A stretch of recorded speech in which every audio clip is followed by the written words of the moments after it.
বিশ্বকাপ মানেই উত্তেজনা, বিশ্বকাপ মানেই চমক, আর সেই চমকের মঞ্চে এবার মুখোমুখি হতে যাচ্ছে দুই শক্তিশালী দল, ব্রাজিল এবং মরক্কো। একদিকে ফুটবল ইতিহাসের সবচেয়ে সফল দল ব্রাজিল, অন্যদিকে আফ্রিকার গর্ব মরক্কো, যারা 2022 বিশ্বকাপে পুরো বিশ্বকে অবাক করে সেমিফাইনাল পর্যন্ত পৌঁছে গিয়েছিল।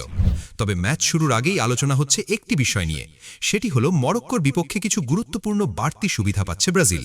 আজকের ভিডিওতে আমরা জানব সেই সুবিধাগুলো কি, কেন বিশেষজ্ঞরা ব্রাজিলকে এগিয়ে রাখছেন এবং মরক্কো কি আবারও বিশ্বকে চমকে দিতে পারবে। ভিডিওটি শেষ পর্যন্ত দেখুন। ব্রাজিলের বর্তমান অবস্থা। বিশ্বকাপ 2026-এ ব্রাজিল এসেছে নতুন পরিকল্পনা এবং নতুন স্বপ্ন নিয়ে।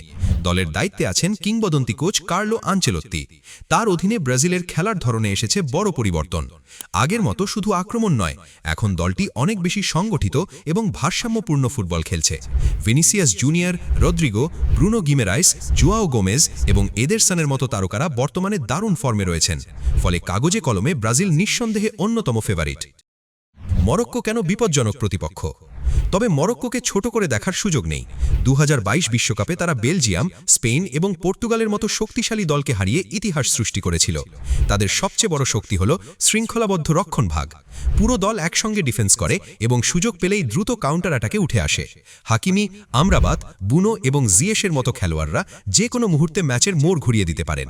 তাই মরক্কোকে হারানো কখনোই সহজ হবে না। সুবিধা নম্বর 1, বড় ম্যাচ খেলার অভিজ্ঞতা। ব্রাজিলের প্রথম বড় সুবিধা হল বড় ম্যাচ খেলার অভিজ্ঞতা।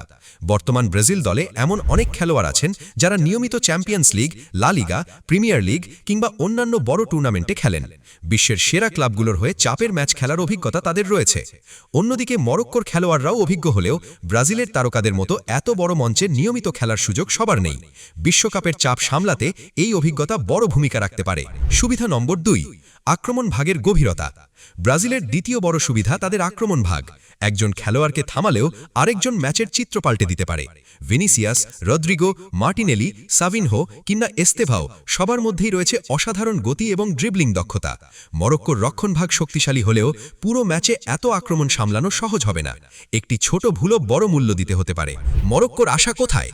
তবে সব সুবিধা ব্রাজিলের থাকলেও মরক্কোর জয়ের সম্ভাবনা উড়িয়ে দেওয়া যাচ্ছে না, কারণ তারা জানে কিভাবে বড় দলকে বিপদে ফেলতে হয়। তারা ধৈর্য ধরে অপেক্ষা করে, প্রতিপক্ষের ভুলের সুযোগ নেয়, আর মাত্র একটি দ্রুত আক্রমণই ম্যাচের ফল বদলে দিতে পারে। 2022 বিশ্বকাপে আমরা সেটাই দেখেছি। তাই ব্রাজিল যদি এক মুহূর্তের জন্য অসতর্ক হয়, মরক্কো সেই সুযোগ কাজে লাগাতে পারে। ম্যাচের সম্ভাব্য চিত্র। বিশেষজ্ঞদের ধারণা, ম্যাচের শুরু থেকেই ব্রাজিল বলের নিয়ন্ত্রণ নেওয়ার চেষ্টা করবে।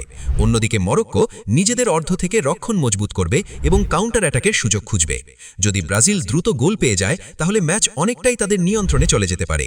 কিন্তু সময় যত গাড়বে এবং গোল না আসবে, মরক্কোর আত্মবিশ্বাস তত বাড়বে। সেই পরিস্থিতিতে ম্যাচটি আরও কঠিন হয়ে উঠতে পারে ব্রাজিলের জন্য। তাহলে বন্ধুরা, মরক্কোর বিপক্ষে ব্রাজিলের সবচেয়ে বড় সুবিধাগুলো হলো বড় ম্যাচ খেলার অভিজ্ঞতা, শক্তিশালী আক্রমণ ভাগ, দারুণ বেঞ্চ স্ট্রেংথ এবং বল দখলে আধিপত্য। তবে ফুটবল কখনোই শুধু পরিসংখ্যানের খেলা নয়। 90 মিনিটে যে কোনো কিছু ঘটতে পারে। আপনার মতে কে জিতবে এই ম্যাচ, ব্রাজিল নাকি মরক্কো? আপনার স্কোর প্রেডিকশন কমেন্টে লিখে জানান। ভিডিওটি ভালো লাগলে লাইক দিন, বন্ধুদের সঙ্গে শেয়ার করুন এবং ফুটবল বিশ্বকাপের আরও দারুণ আপডেট পেতে চ্যানেলটি সাবস্ক্রাইব করতে ভুলবেন না। ধন্যবাদ, সবাই ভালো থাকবেন। আল্লাহ হাফেজ।